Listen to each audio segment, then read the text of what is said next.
Tondrambavaka manokana ireo antombavaka natongotra sy hoentina isika kanefa manasa anao ary fa hiara-iombona amin'izany vavaka izay atao izany.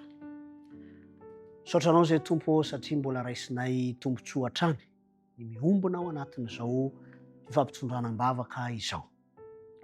Ngataka ihany koa izay famelan-keloka hatrany. Manananay fiadanam-po, fatokiana raha mitondra ny antombavaka voalohany amin'izany ny namanay Angela. Manana tsy fahasalamana izany mpanomponao izany. Mahatsapa ihany koa izy tompo fa nanalavitra anao nefa izao fotoana izao indrindra dia miombo-bavaka aminy izahay mba hiverenany ny fanoloran-tenany bebe kokoa noho ny tamin'ny lasa, ary izany dia tiany mba ho tonga hatramin'ny fanoloran-tena amin'ny batisa aza.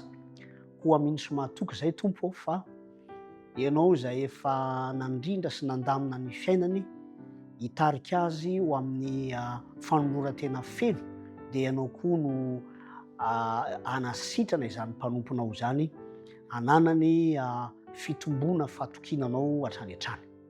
Toy izany ihany koa ny namanay Eleonora izay manana fikasana tsara amin'ny faran'ity volana ity mba hidiranao an-tsehatra ary hatsapa izy tompo fa ny tananao mahery no mitantana ny fiainany, ka homemboninahitra ny anaranao amin'ny izany ataon'izy ireo izany, fa kosa ahita fifaliana ary indrindra ho fijoroana vavolombelon'ny fahatsaranao ny fiainan'izy ireo.